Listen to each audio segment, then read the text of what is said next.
Well, hey there. Welcome to Rural Strong Live. Tonight presented by Nutrien and its economics website, soiltestpro.com, fastline.com, and Clarksville Creative Sound. We are live, and tonight's special guest is a country music singer, songwriter, also a Texas cattle rancher who has quite an amazing story, which I consider to be just another piece in the bigger puzzle that is the history of country music. He also has some new music out that we're going to talk about a little bit later on in the show. But first of all, Sammy Sadler, finally, welcome into Rural Strong Live. How you doing, Brent? Thank you for having me, man. I'm doing great. And we've been trying to get this one together for quite some time here. And a special shout out to your old publicist, your new publicist, everybody who's been working on me. I think they thought I didn't want anything to do with you. It's just I've been so daggone busy. I haven't had a chance to get to it. But I'm blessed that you're here and blessed that you're on the show. And look forward to chatting with you tonight. Well, man, it's my pleasure. Thank you for having me. Well, I tell you what, you had a tour a few years ago called Taking the Country Back, and that aligns very well with one of our mission statements, which is taking true country music back to the country. So I'm thrilled anytime we can talk to somebody who is passionate about that. Like we are here. And before we get into some of your more recent projects, as I like to do with any of the artists who come on here, let's talk a bit about your childhood and some of the early musical influences. Tell us a bit about where you grew up and some of the music that influenced you along the way.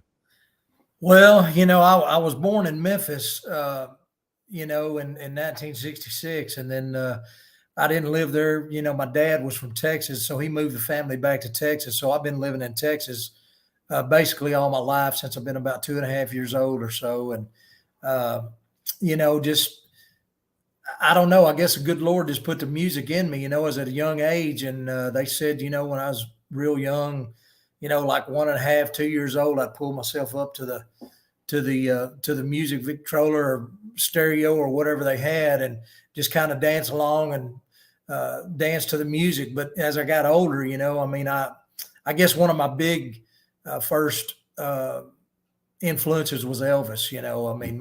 I was a big Elvis fanatic there for a long time. And then as time and I got older, then I started listening to country and, George Jones and Merle Haggard, Johnny Cash, Marty Robbins, all those kind of guys, So I've kind of got a spectrum of, rock and roll to country, Absolutely. When did you start to find your voice and think maybe you wanted to make a career out of this? I just started. I started playing music. I guess in middle school, and we kind of put a little talent contest together at school, and I got involved in that. And then I ended up putting a band together in high school, and started playing around locally and playing some high school stuff, and ended up being able to play the Louisiana Hayride twice in my life. And, that was a thrill for me to be able to go and play on the Louisiana Hayrides, and where all the guys came from back in that day. So to be able to grace that stage and still be in high school, man, was just, kind of a dream for me, I thought at that time. Gosh, when you think about Elvis and George Jones, some of the people that you just mentioned there. Yeah, Hank Williams and all those guys, man. It's just it's kind of, I didn't even believe it. I went down there and ended up playing, and they ended up inviting me back to do a second appearance on it. So that was just a thrill to be able to do that. Do you remember the first time you hit a stage? I guess that would have been, in the high school days, doing that. And then we ended up going around and, playing different Opries across Texas and Louisiana and a few in Oklahoma. So, it was at a young age, man. I'd have to say it was in middle school or early high school beginnings whenever that really kind of took off and kind of bit me, I was going to say, you were really bitten by the bug from then on, huh? Yeah, it's kind of, I guess if you'd ask any singer, any entertainer, man, when the music gets in you, it's kind of hard. It's like a fire that burns in you. I can't explain it, Right. And I guess when you're that age too, you're kind of fearless, aren't you? Yeah, you kind of are, I look back, on my life and my career, and my career has been a roller coaster, a roller coaster ride. But, I remember getting a record deal right out of high school, and I moved to Nashville and ended up meeting a bunch of different people. And I was hanging out at the Opry, at the Grand Ole Opry just about every weekend, and getting to hang out with, meeting Minnie Pearl and Roy Acuff, and getting to go in their dressing rooms, just hang out. And I mean, I look back and I guess I took all that for granted, but man, what a time and experience was just to be able to hang out backstage and be around all those guys, How did the record deal come about? How were you discovered? Well, I ended up moving to Nashville right out of high school. I graduated in '84, and I ended up moving to Nashville, and the summer of '84, I guess, or going into '85. And, 6 to 8 months after I'd moved to Nashville, we went in and recorded a couple of songs and demoed some stuff. And prior to moving to Nashville, I went to Nashville on and off, and I ended up meeting a guy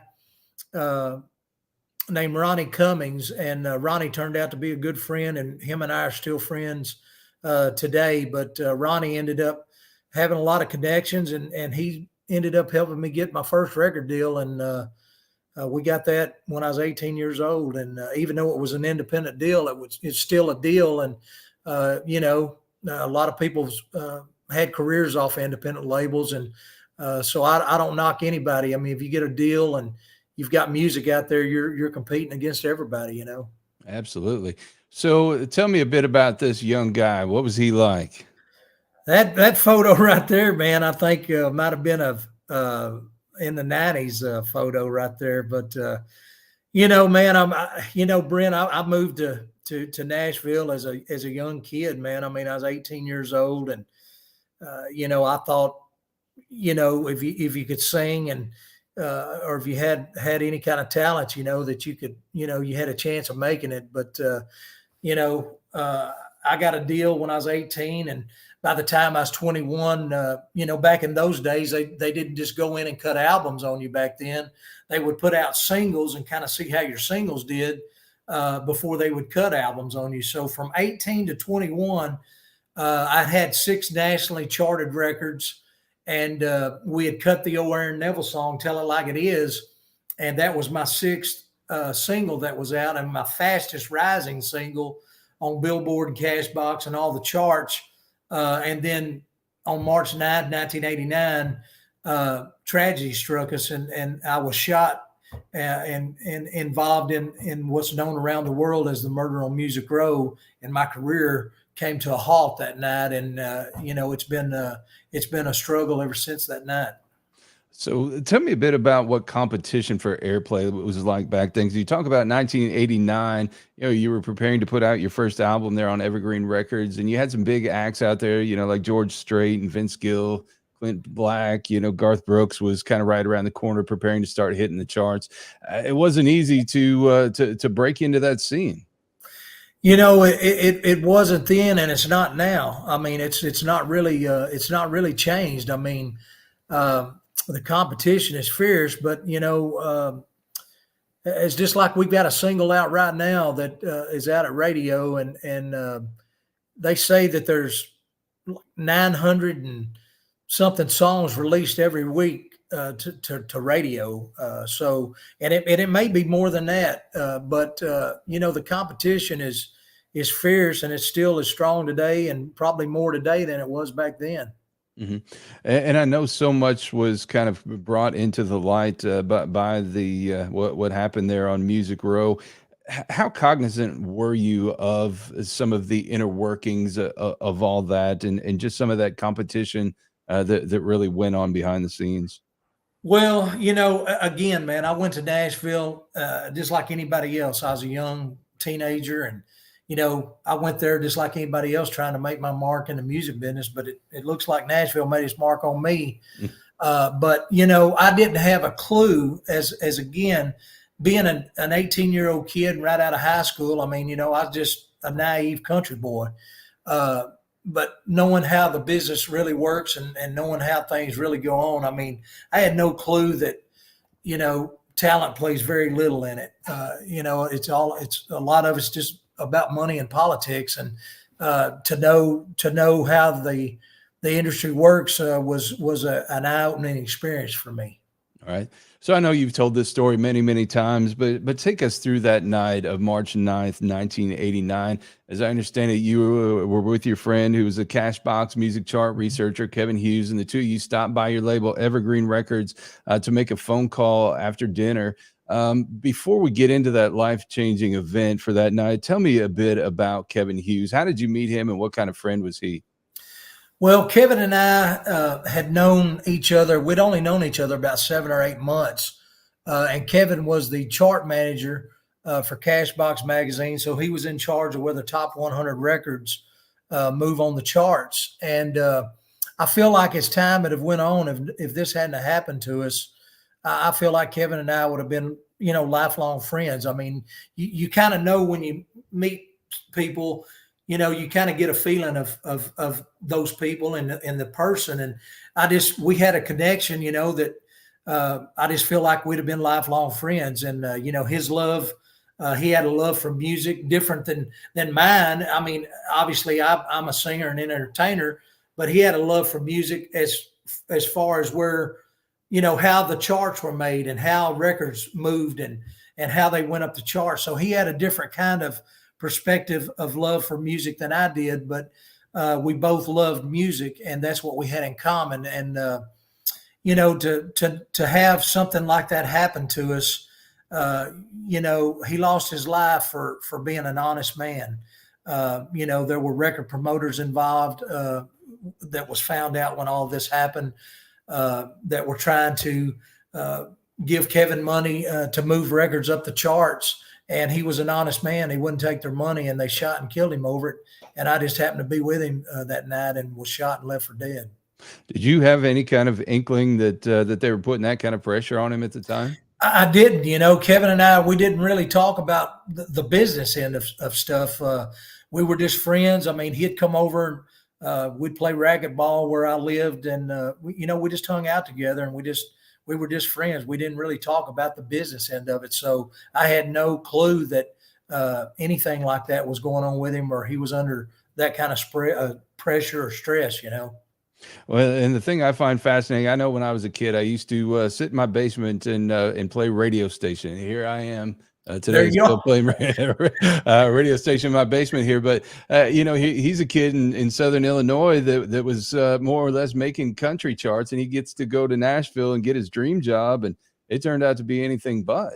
Yeah, I mean, I found out that through other things that he made his own charts and compiled his own charts and stuff. So I mean, he was really into that, and then something like this happens to you and happens to him, and it's just a tragedy, man, for something like that to happen. All right, so walk us through that night. How did everything transpire? Well, that night, I mean, I was married at the time, and me and my wife had got into an argument, and I just really wanted to get out of the house. And I ended up trying to call Kevin on the telephone, and I let the phone just ring and ring and ring, and I was pulling it away, and I thought I heard somebody say hello, and I pulled it back up and said hello, and it was Kevin. And I said, man, what are you doing? He said, I'm just sitting here working on the charts. And I said, well, if you're going to be there a while, I'll come down and see. He said, yeah, come on down. I'll leave the door open for you. So I went out and went down. And when I went on in there, he was on the telephone. And so I waited till he got off the phone and asked him if we wanted to go grab something or go grab a bite to eat. And he said, yes. So that's what we did. And we left and went and grabbed something to eat. And on the way back, we stopped by my record company's office, used the telephone, and we called my family. And Kevin had never met my family, but that night he got on the phone, talked to my mom and dad, said hello to them, and they were talking. And while he was on the phone, we heard something rattle the door at my record company's office. And so Kevin handed me the phone, and I got back on the phone, and he went out and looked and come back and sat down on the couch. And I said, what was it? He said, I really couldn't tell. He said, it might have looked like a black guy walking down the street, but I really couldn't tell because of the lighting. And I said, okay. So I ended up telling my parents, hey, we're going to go and I'll holler at you later. And so Kevin and I walked out front and looked out front of my record company's office. We didn't see anything, and we looked around, and we went outside on the porch and looked around, and 16th Avenue is where we were at. So it's a one way. So Kevin's car was parked across the street. And so we started talking and walking to Kevin's car. And I walked in front of the car and opened the door and started to sit down. And whenever I sat down and started to reach for the door, I thought I caught something moving out of the corner of my eye. And I turned around and I looked up, and the guy was just standing between me and the door with his arms out. And I saw a gun. And I just said, "Oh my God, this guy's got a gun." And I threw my arms up, and that's when he shot and hit me in the arm. And they said,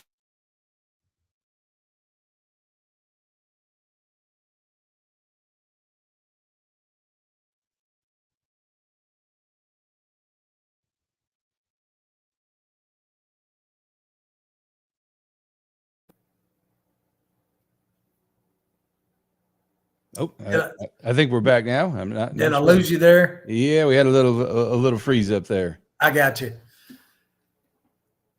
I Where think did I lose you at, Brent? I think we were good there. It was just the point where he was starting to shoot. As I said, when we walked out of my record company's office, we looked around and we didn't see anything. And so Kevin and I started walking across Music Row there on 16th Avenue back to his car.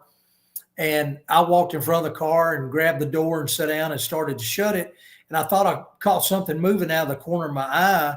And so I looked up, and when I turned around and looked up, the guy was just right there on top of me with his hands out. And I just saw the gun, and I said, "Oh my God, this guy's got a gun." And I threw my arms up to cover my head. And that's when he shot, and it hit me in the arm. And they said Kevin did a barrel roll out of his car and started running back up 16th Avenue. And the guy went after him and ended up shooting him, and then stood over him, shot him twice in the back of the head. And through this all, what was going through your mind? Right at that moment, whenever I got shot, I was like, "Did I just get shot?" I mean, it's like, and then all of a sudden, it's just like a fire went through me. I can't explain it. It was just so hot, and it just felt like fire, like you're sticking a hot poker in me. And then I guess I fell over into Kevin's car, and somebody saw my feet moving or dangling and hollered down from an apartment building, they said. And I ended up in somebody's apartment, and the ambulance came and got me and then took me away. So I know by one of the accounts that I had read that Kevin had an inkling of what was going on in all this, and was actually trying to find an out, and was even looking to move back home that same week. Well, again, I had no knowing of any of that. I mean, he didn't discuss any of that stuff with me, so I had no knowledge of any of that. Mm-hmm. Did any of that start to come out as there were trials? I was in the hospital, and I kept asking about Kevin, and they wouldn't tell me anything. The police, as a matter of fact, Brent, the police made me feel like a suspect in this the whole time, from start nearly to the finish. And I was asking about Kevin the whole time in the hospital, and they wouldn't tell me anything. And they didn't tell me Kevin had passed away until the day they buried him. And when you talk about start to finish, you're talking about from 1989 all the way into almost the mid 2000s. All the way really to the trial. I mean, I went in, and they questioned me, and they made me take a lie detector test. They even took me to Vanderbilt and had me hypnotized by a professor over there. And I passed everything. I told them the truth from day one, and the only thing that I told them any different the time that they had me hypnotized is that the guy had on a heavier jacket, and they didn't believe the guy that hypnotized me. The police guys were sitting behind me on a couch at Vanderbilt, and whenever we got through with all that, they stood up and said, "Man, was he really hypnotized?" And the professor said, "Absolutely." And I mean, again, I don't have anything against Nashville. I love Nashville. I got a lot of friends there, and I'm thankful that the police department and the police solve this crime. Why it went 14 years, I don't have any idea. But the way they treated me and the way what they put me through and what they put my family through, I'll say it till the day I die. I believe they owe me an apology. You know, I can understand you got to look at something, but when somebody takes a lie detector test, when somebody gets hypnotized, I mean, at some point you're not a suspect anymore. Absolutely. Well, for those, I kind of want to walk back just a little bit. For those who are unfamiliar with this whole payola scandal that prompted this act, could you kind of explain to the best of your understanding, what the motive was there? Well, again, I mean, all I know is that there were record promoters involved in what went on and what happened, and why Kevin was murdered, because Kevin was an honest person, and they were working records and promoting records, and Kevin found out that that it wasn't being done legitimately and is being done by money and fake ads and different things, and they were trying to make Kevin do what they wanted him to do and try to bribe him into doing stuff, and he was an honest person. He wouldn't do that, and so because of him being that way, they shot and had him killed and murdered, and it's a shame, man, that a man had to lose his life for being an honest man. So ultimately, record promoter and former Cashbox employee Chuck Dixon was suspected of ordering that hit against him, and he died under mysterious circumstances in 2001. And then the trigger man, who was ultimately convicted, was a former record promoter turned a Las Vegas pit boss, Richard Antonio. He was the guy who ultimately changed your life, and he was convicted in 2003, died in prison in 2014. Did you ever get a chance to confront him or No, I mean, the only time I saw him was whenever we went to court, and I had to testify. But, Chuck Dixon, to my knowledge, never was brought in and gave a lie detector test. To my knowledge, he never was brought in. The police told me that, Sammy, whenever we catch the people that did this to you and Kevin's family will be the first call and you'll be the second. That was a lie. They never called me. Dolly Parton's hairdresser called me and told me, congratulations. And I didn't know what she was talking about. I said, congratulations about what? She goes, you mean you don't know? And I go, no, what? They said, they caught the guy that shot you. And I had no knowledge of that. And they didn't do what they said they were going to do. And again, I took a lie detector test. I was hypnotized. And for somebody that supposedly ordered this hit and had this done, never was brought in, it just doesn't make sense to me. All right. Were you familiar with either one of those guys, or had you even heard of their names before? Yeah, oh yeah. I mean, I knew Chuck Dixon. I'd met Chuck, and he promoted Evergreen Records, my label. He promoted everybody's record on Evergreen. The label hired him, so I knew Chuck. I'd met Chuck. And I'd met Tony D'Antonio once or twice, but I didn't know him. So to find out when all of this comes out that these people are involved just blew your mind. Did you have a sense of how investigators finally pieced all that together? All I knew and all I found out about it is that wherever Tony D'Antonio went and bought the gun, which was, I believe it was somebody's house in Chattanooga, Tennessee, I believe. They ended up getting forensic scientists to go down to where he bought the gun, and they said that he test fired the gun out behind this guy's house. And so they went out there and they dug bullets out of trees and ground and everywhere else, and one of the bullets ended up matching one of the bullets that they got in Kevin. And at the end of the day, all this really amounted to a bunch of guys who were trying to be power brokers in Nashville, trying to rig the system to kind of benefit their own gain, huh? Yeah. Again, I mean, Brent, they wanted to shine the light on I would say the independents. There's a lot of great independent artists out here, And this is not just about independence. I mean, this is how the business works. And again, Kevin Hughes and Sammy Sadler did not create how this business works. Somebody created how this business works and what goes on in it. If you watch the movie Ray, about Ray Charles and his life, if you watch them and you watch them take Ray around on his radio tour, whenever they walk into the radio stations, that record guy slides money down into the DJ's pocket and pats him on the chest and says, "Play that record." So, I mean, everything that happened to you happened at a cost. Do you feel like it's changed anything in Nashville, or do you feel like there's still elements of that that are alive and well today? Well, I feel like that. I mean, it's sad that this had to happen to two people. A man lost his life. It changed his family's life forever. It changed my life forever, and it changed my family's life forever. And it's a shame that talent really doesn't have anything to do with careers.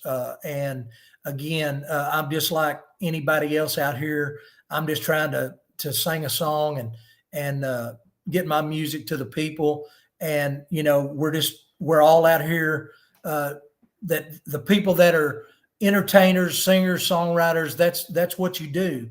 And I just feel like that the business. I don't think the business will ever change. I feel like that it's all about money and politics, and it's a shame that it's that way, because there's a lot of talented singers and songwriters and musicians out here all across this land.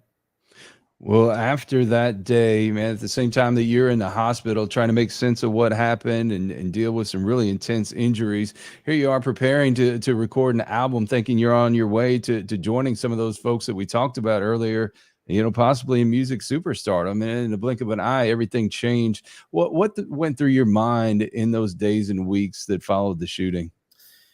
Well, I didn't know how bad I was hurt at the time, and my arm had swelled up the size of about 3 or 4 basketballs, and I had nerve damage. I didn't know if I was ever going to be able to use my arm or my hand again, and I thought my life and my career was over. And it basically, the content of this with the payola and the scandal.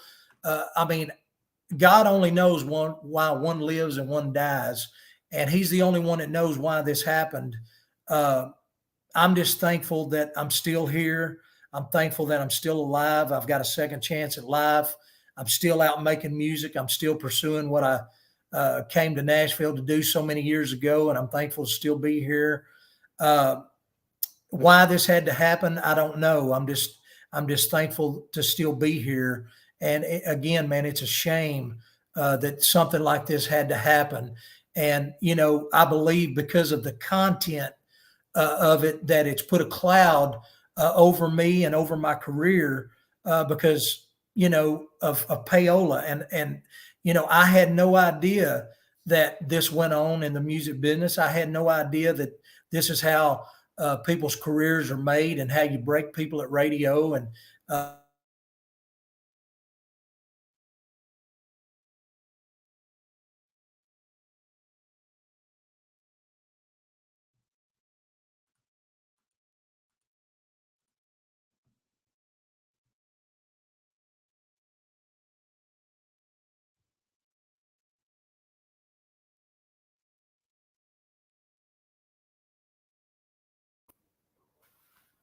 All right, there we you got you are. back. We got you There you back. are.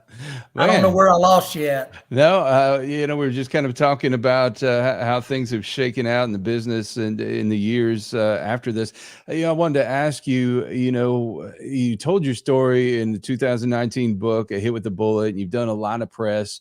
As you've told this story over the years, do new recollections about that night and kind of the subsequent weeks ever come back or come to light?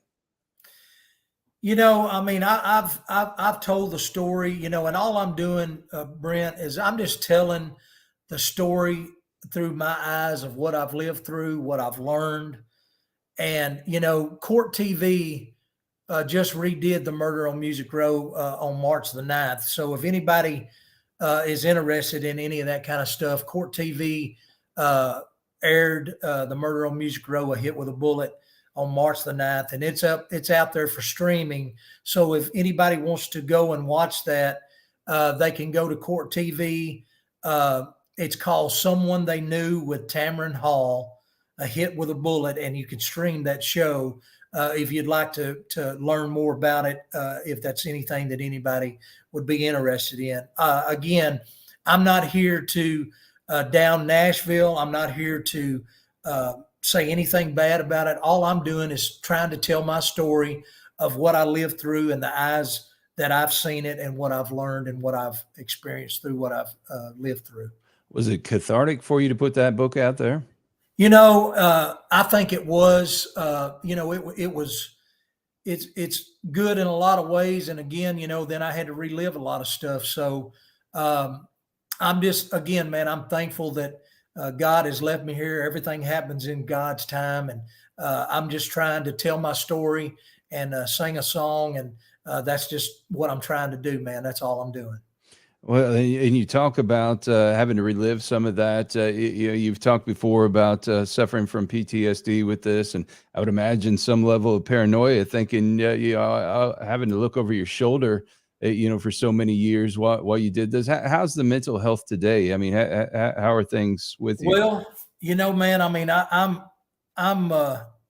feel like I'm blessed, Brent. I mean, a lot of people that's been through what I've been through, they'd either be on drugs, alcohol, or they might even kill themselves. I know that it's by the grace of God that I'm still here.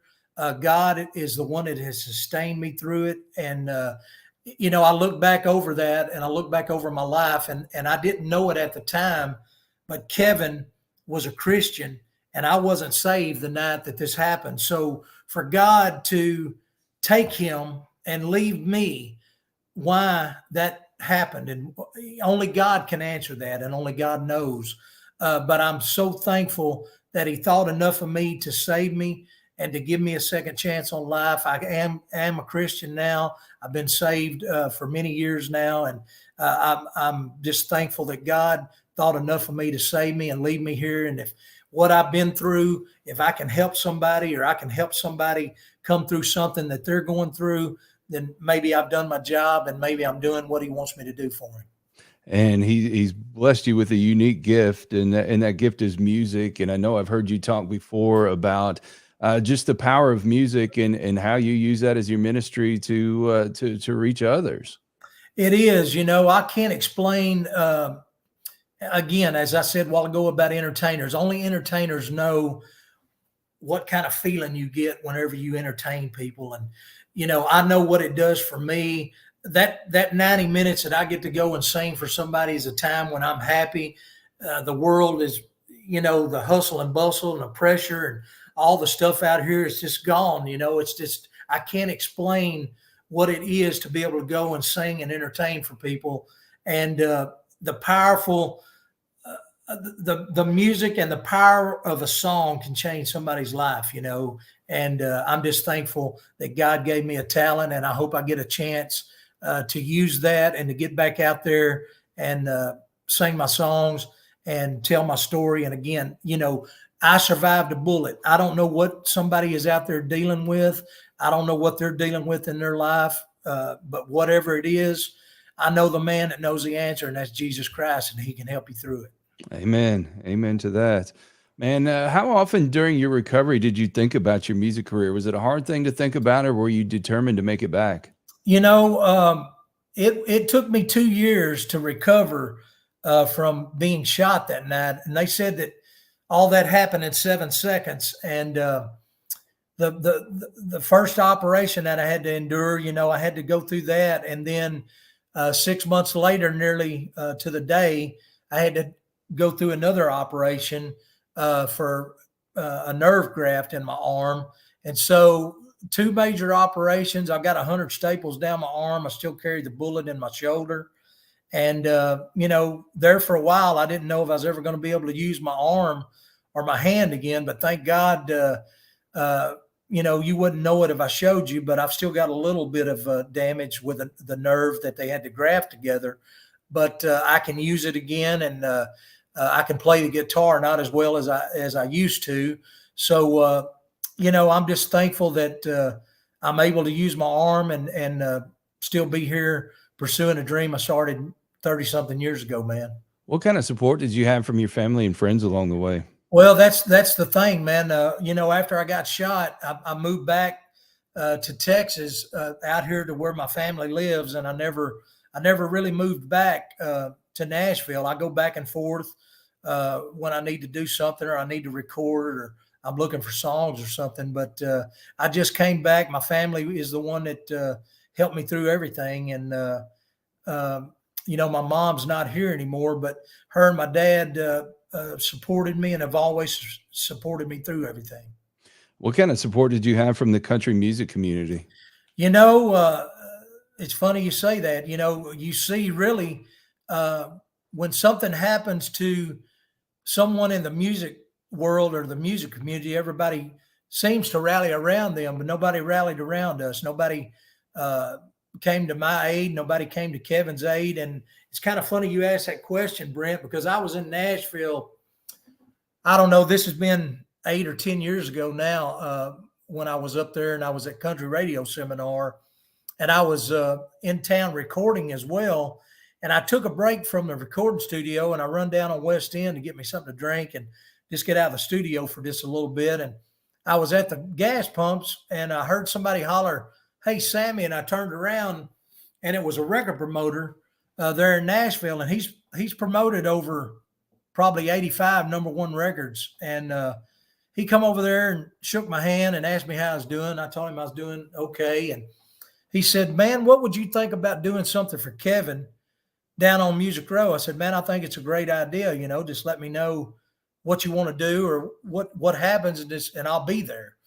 And it's about a year and a half, 2 years later, I think it was, I was back at radio seminar and I run into him downtown at one of the functions. And I said, "Hey, whatever happened to what you was wanting to do for Kevin down on Music Row?" And he said, "Sammy," he said, "Man, I talked to a lot of people. Nobody wanted to do anything for him." Mm. And I just think it's a shame. And it's sad. Again, man, a man died and lost his life for being honest, and nobody wants to remember him for nothing. Mm. It's a shame. So when you went through all that, was there ever a point where you thought maybe I just want to walk away from music? I didn't ever want to walk away from it, Brent, but I mean, there was a time I believe my spirit was broke.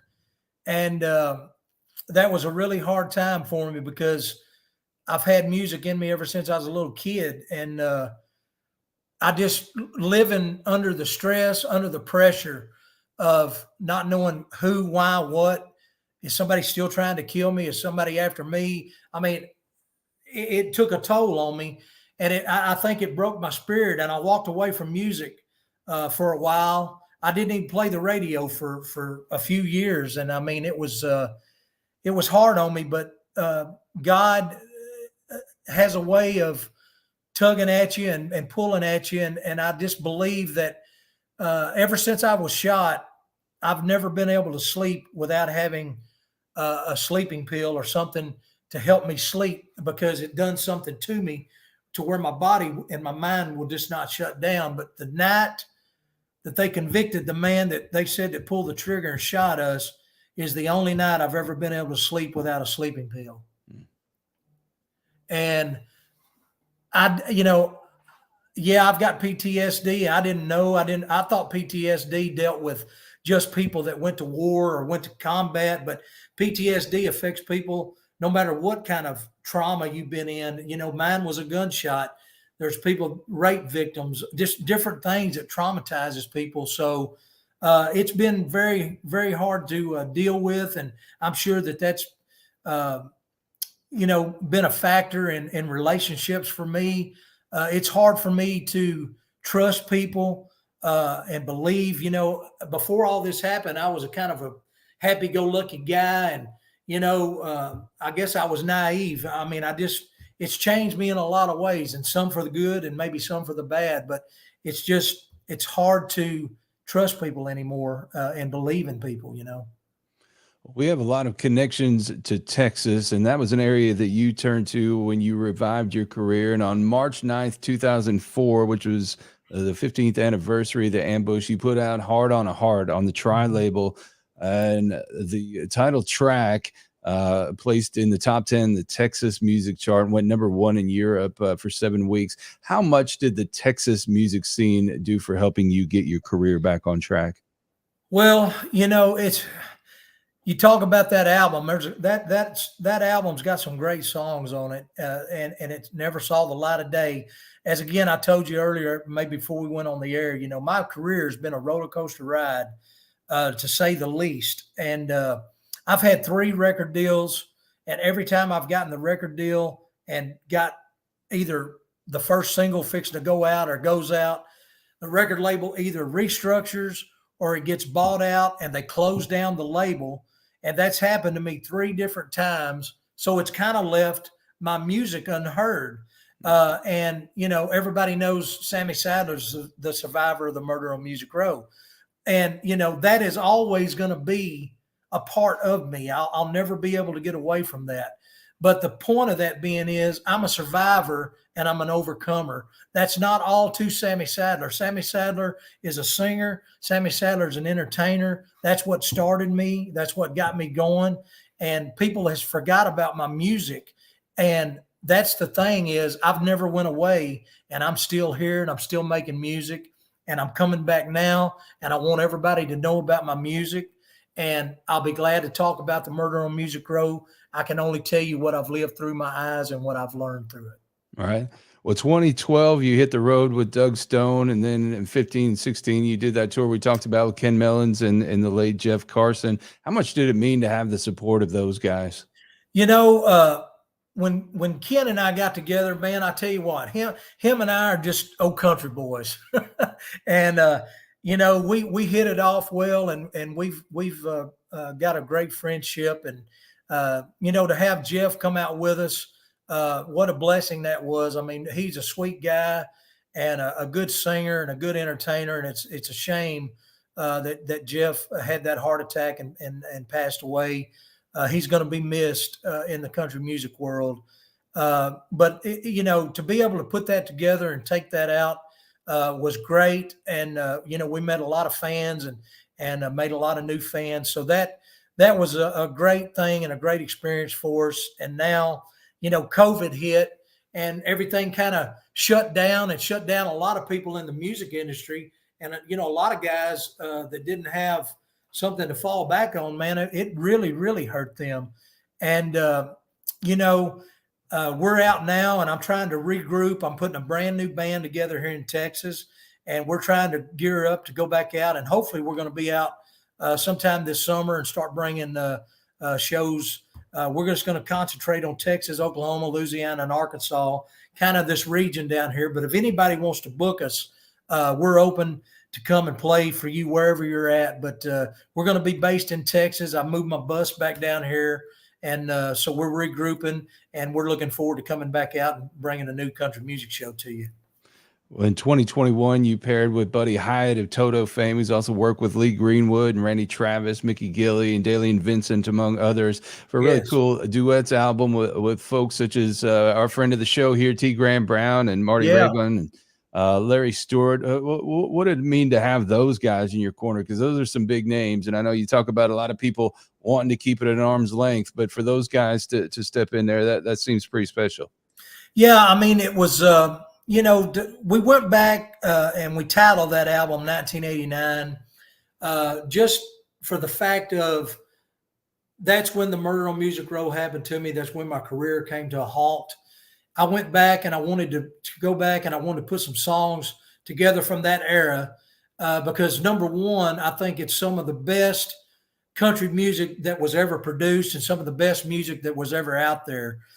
So we went in. It didn't take me any time to find the songs that I wanted to record. So I went back and re-recorded "Tell It Like It Is," the song that I had out in 1989. That was my fastest rising single whenever I was shot, was "Tell It Like It Is." So I went back in, re-recorded that song. And by the way, whenever we had that out in 1989, and all of that happened and my career came to a halt, Billy Joe Royal ended up cutting the same song, named his album Tell It Like It Is, and they had a duel going on at radio with against me and Billy Joe, but because Billy Joe being on Atlantic Records and me being on a smaller label, obviously that outweighed us, but he ended up taking that song to #2 that still remains the biggest record of his career. So, that's just a little history of that, but we re-recorded that, and I think I've got a great cut on Tell It Like It Is on the 1989 album. And so we went back and took #1s from that era. And when the label that I was signed with, we talked about it, and they said, let's bring some of those guys in. So they got Marty and Larry and T. Graham to come in and sing with us on that album. And I feel like we've got a great cut and a great rhythm on that album, and I'm proud of it. And I hope the people that will hear it and listen will think the same. And just what a humbling experience was to have those guys come in and be a part of that album with us. And at the beginning of the show, we talked about some new music, and that brings us to 2023. You have Everything's Gonna Be All Right, and we're talking about a single that's previously dropped, Louisiana Rain, and then the title track here, Everything's Gonna Be All Right. I get the title. Hey, you're 34 years past what happened on Music Row, and you've had to live what's happened here, in the time since then. To this point, do you believe the sentiment behind Everything's Gonna Be All Right?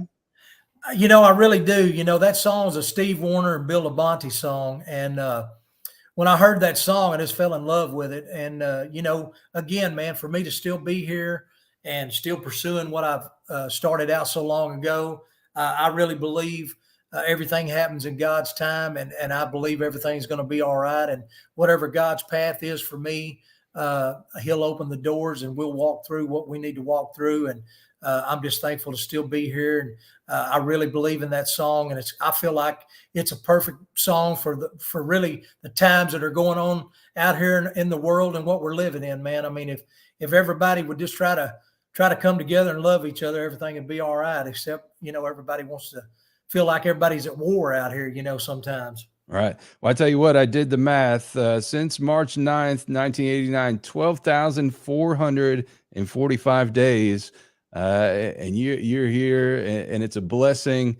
And, the country music fans are responding here. I noticed that you got that single is on the Hot Disc Top 40 in Europe, hanging in at #2. It's been there for 3 weeks here. Shout out to our good friend of the show, Alex Miller, up there on top, and another friend of the show, also there, Will Bannister at #7. So you're in great company there, and it's great to see you on the chart there. Man, I tell you, I'm proud of this record. I think we got a good cut on it, and we're hanging in at #2 over there. And like you said, Alex and Will, man, they're great singers in their own right too. And just to be on the charts and to still be here doing what I love to do is just a blessing, man. Well, I tell you what, we're going to take a pause now because I want to share with everybody here what the folks in Europe are saying here. That this thing is a great song here, and we're going to share it with our audience here. Awesome. Thanks, Sharon. And that's your weather update. In other news, the cattle market is at an all-time low. Sure hate to hear that for all of our local farmers.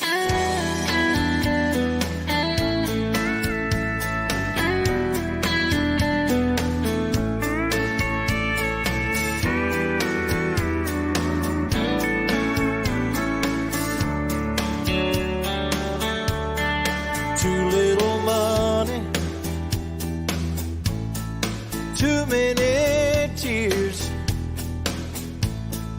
What can I say? I guess it's just been one of those years. No need to worry. What good does it do? Darling, turn out the light and tell me that you love me too. Everything is gonna be alright. I can see the future shining bright. Just when things get tight, It's no time to lose heart. Everything is gonna be alright. We can make it through the darkest night. If we're in each other's arms, everything will be alright. Fires are burning on faraway shores. Seems like the world's forgot what it's been turning for. We've got our problems. Well, tell me what's new. Darling, just take my hand. Together we can see it through. Everything is gonna be alright. I can see the future shining bright. Just when things get tight, it's no time to lose heart. Everything is gonna be alright. We can make it through the darkest night. If we're in each other's arms, everything will be alright.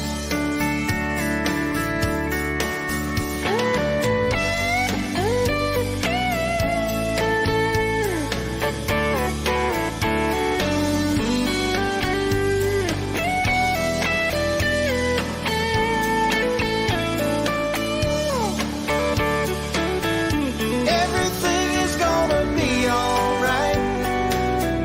I can see the future shining bright. Just when things get tight, it's no time to lose heart. Everything is gonna be alright.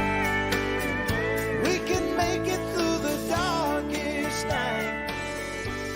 If we're in each other's arms, everything will be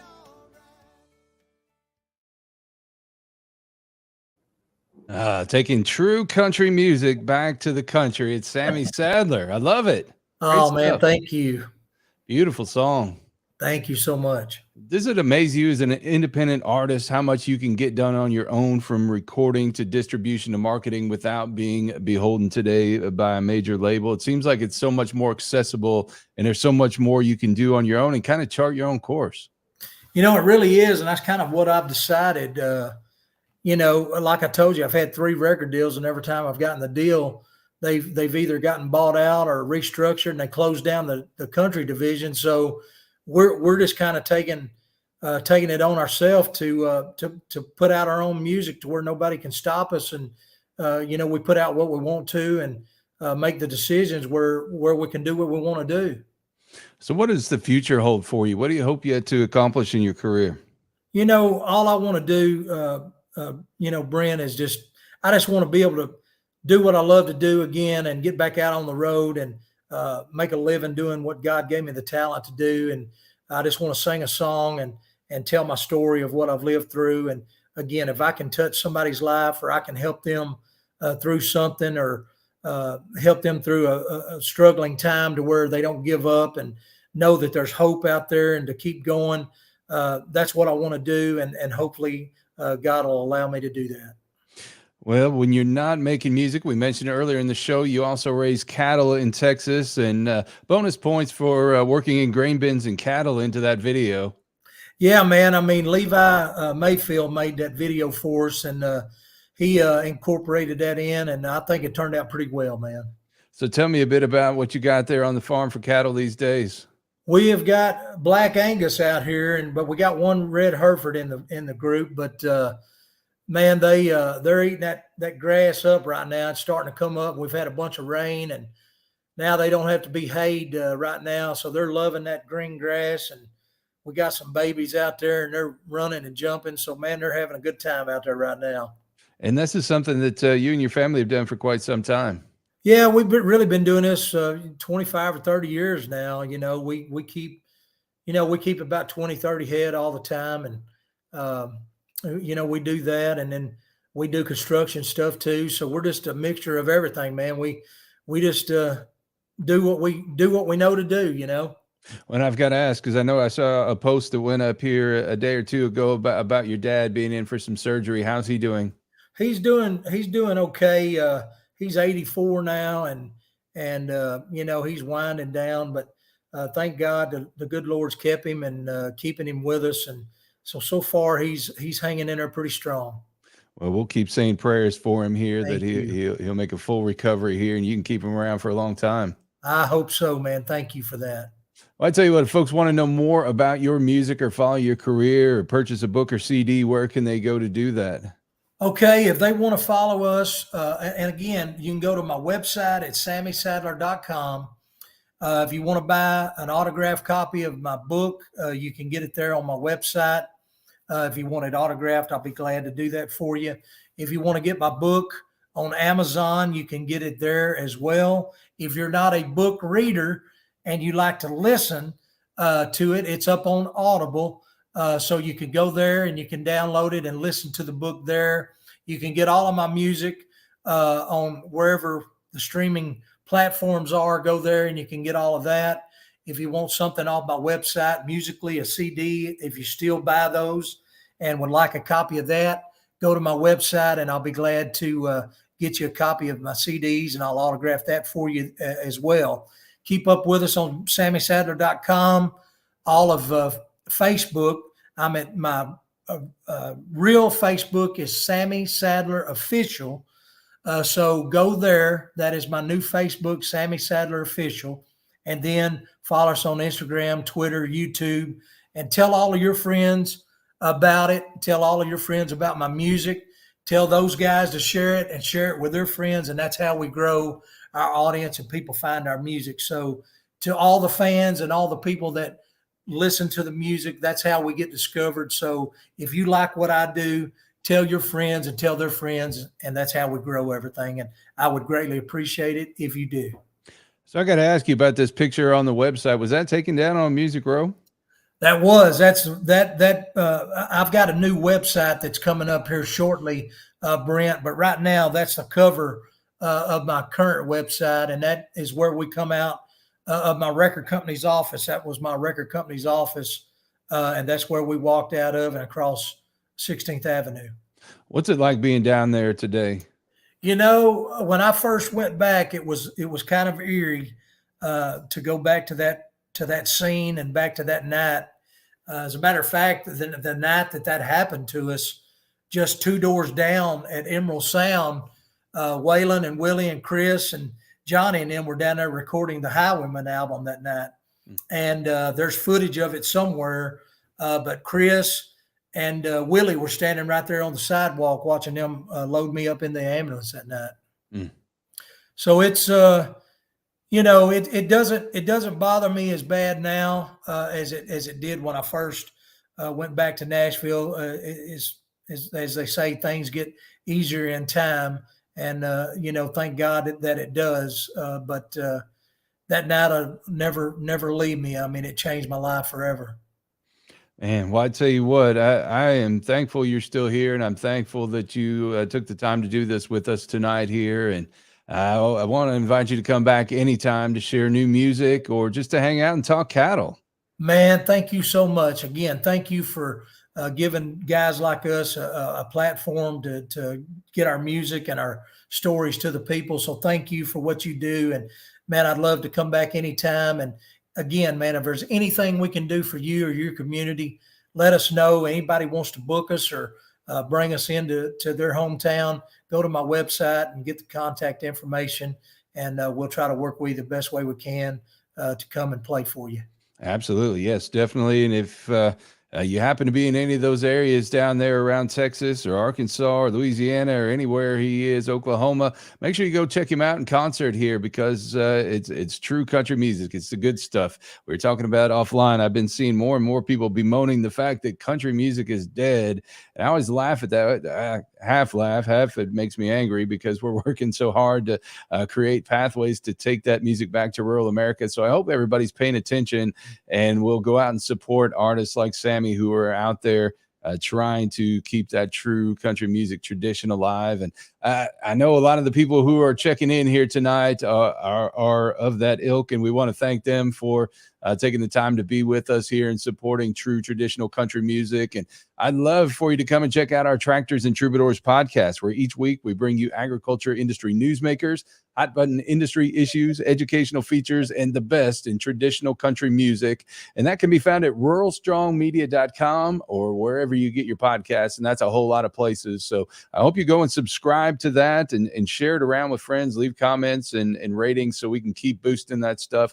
That's the way we're going to get things done, just as Sammy was talking about. We'd also love for you to check out Rural Strong Radio, which is our 24/7 streaming radio station found at ruralstrongmedia.com or on the Live 365 streaming radio app. And it plays the best in traditional country music, as well as Western swing, bluegrass, and we've even got your Sammy Sadler on there. So make sure you go and listen to that, because he is in the rotation with so many great artists, from Jimmy Rogers all the way up to Cody Johnson. Everybody in between. We are just trying to get that music out to the people. Again, that's ruralstrongmedia.com or the Live 365 streaming radio app. And if you're a farmer, hey, you're going to be spending a lot of hours in the tractor cab, the sprayer, the combine. Take us with you. Download that app, and we've got a lot of great ag programming on there. We're going to get into some trucking programming. If you saw our broadcast last week from the Mid-America Trucking Show in Louisville, we've got some more trucking content coming that we're going to be announcing here fairly soon. Another group of people that are dedicated to rural America and spend a lot of time as a captive audience. So I hope you come along with us. If you're a trucker, if you're a farmer or rancher, make sure you're listening to Rural Strong Radio. I want to note a couple things here. On Sundays at 9 a.m. Central, we feature two great programs coming out of Texas. First, from Vider to the World, it's Robbie Lynn with Sunday's Kind of Country. Robbie plays 3 hours of great inspirational country music from legendary artists and the independents as well. And it's a great way to fill your soul and get your week started. Then that leads us up to noon Central, 1 p.m. Eastern, where we've got Billy Bowles Swinging Country. I know Billy throws some of Sammy's music on there from time to time, emanating from KSSL FM in the Lubbock, Texas area. He's got 2 hours of great traditional country music and Western swing. So be sure to stop by at 10 a.m. Eastern for Sunday's Kind of Country with Robbie Lynn, and stick around at 1 p.m. for Billy Bowles Swinging Country. About 12:45 p.m., I always put in about a 15-minute short set. And this week coming up, being Easter week, we're going to be featuring Hank Williams and some of the great inspirational songs that speak to Easter, the death, burial, and resurrection of Jesus. So you're going to want to be around for that and listen to Hank sing it the only way that Hank knew how to sing it. Man, it's great stuff. So be sure that you tune that on in the background while you're having your Easter celebrations this Sunday. And I also want to get a plug in for a couple of other affiliated programs. First of all, Fort Worth Musical Moments with my buddy Steve Markwart. Every week at 10 a.m. Central, we bring a different artist or somebody involved in the Fort Worth music scene. This week it's Kathy Jewell, who's the owner of KSSL FM, also a great traditional country artist and inspirational country artist. She's going to be in here talking about her career and some of what she's got going on. And also the next installment of Kurt Riles' Road Stories will air Monday, April 17th.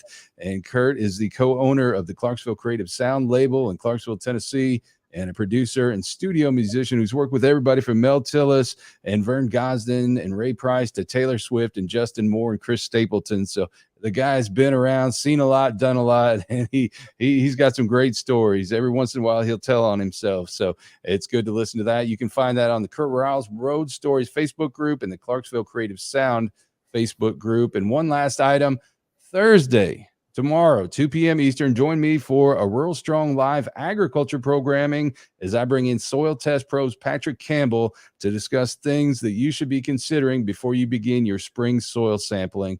Again, that's at 2 p.m. Eastern tomorrow for Rural Strong Live. We're going to be focused on having a lot more of these live streams on the ag side and the country music side through the spring and summer. So I hope you'll join us for those and follow along all the socials here for Rural Strong Media: Facebook, Twitter, Instagram, LinkedIn, TikTok, and YouTube. so you can stay plugged into everything we're going as we work to be the definitive voice of rural America. Well, I tell you what, it's time for us to get on out of here. This show automatically archives, so if you missed any of it live, make sure you catch it on demand and share it with all your friends. So for Sammy Sadler, it's Brent Adams. Thank you for joining us for Rural Strong Live. Come back again and bring along a friend.